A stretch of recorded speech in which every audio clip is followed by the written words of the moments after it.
Good afternoon, welcome to Prebuilt Tech. If you're new here, I'm Reese of the 4-piece variety or Triple XL, and it is buyer's guide time on a Tuesday. I know it's weird, but it's fine because we're gonna have actually quite a lot of fun today. There's a couple of nice changes that have been implemented on the store, starting off with the new trending deals section. So over here you can see all of the new and trending deals as they are kind of coming through. So obviously it's going to be dominated by 9070 and 9070 XT, new ASRock motherboards, new processors, that sort of stuff. There'll be 28 deals over here, so you can see kind of what's happening on the Evetech store just at a glance.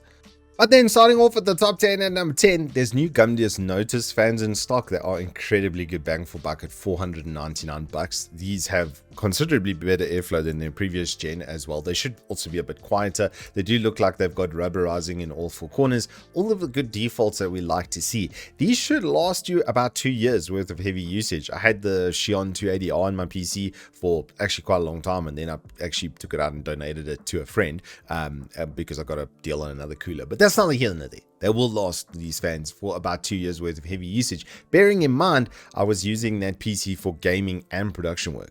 Then at number 9, we've got a cool pad from Ye Olde Cooler Master, one of my absolute favorite brands. If you don't know, I'm a huge fan. But their XLM 2 has a 200mm fan on the bottom over here. So if we just flick over to this picture, you'll see that's quite a lot of fan. And so you'll basically have a desk fan blowing into the bottom of your laptop at least, and then it should have an adjustable type of frame as well.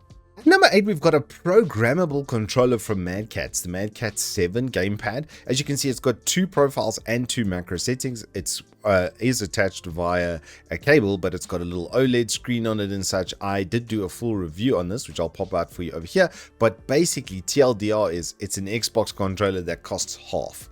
Then at number 7, it's just old faithful. I just love WD Blue series. I've got the SN570 still on the test bench, and it still runs day 1 speeds. And these can go over half full without the controller absolutely dying. Rounding out the top half at number 6, it's an EKAIO. These are pretty much the best performing water coolers still, even now, and comes with a 5-year warranty. It is a little bit premium, but if you consider 5-year warranty plus like that, basically what's inside of here is a D5 pump, that's worth almost half of that amount of money. So yeah, if you just want to get like the last water cooler you'll probably ever need, then look no further. At number 5, we've got a weird one from the clearance section. This Acer XB3 honestly doesn't look like that much of a great deal on paper. 24.5 inch, also a slightly weird size, right? 1080p, 144Hz IPS. It's got a really good periscope neck. It's got HDR 400, but in conjunction with that, it's got a 0.2 millisecond response time on the pixel response time. So it's as crisp as you could possibly get it, kind of thing. It's got a quantum dot layer over it as well. And the big plus here is its color range. It's got 99% sRGB rating, and I think it's also 90% DCI-P3. So if you were looking for something that can do gaming and design at the same time, that's got proper HDR 400 compatibility with G-Sync, you can see it's got a lot of features set at its price point. At number 4, we've got one of the best bang for buck mics around. If you were going to do even some casting, some streaming sort of work and stuff, and you were just looking for a really good mic, if you've got a headset that doesn't have a good mic, then look no further. If you pop this sucker on a boom arm, you're basically a throwaway. It is a little bit crisp on the top end. You might want to equalize it just so that it doesn't peak on the top end, like I say, as much and hiss and stuff and hit the sharp plosives on the C's and the S's. That was its only real kind of drawback. There is a full review on the channel if you do want to see more.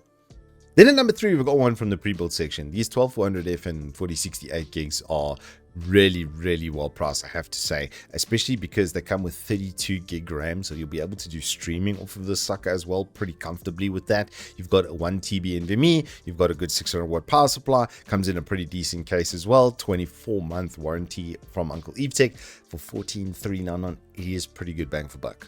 Then at number 2, we have the AMD Ryzen 7 5700 upgrade kit with the B550 Gen 3. It doesn't have the gigast power delivery, but for this CPU, more than enough. The big plus here is it's got a lot of expansion area. You've got tons of extra PCI Express, so you could even get, for instance, an M.2 controller and put it in that second slot. It should be at 4x, and then you'll be able to obviously upgrade your storage from there as well, which is kind of a nice plus to have. But this is really the best, I would say, budget upgrade kit on the store right now.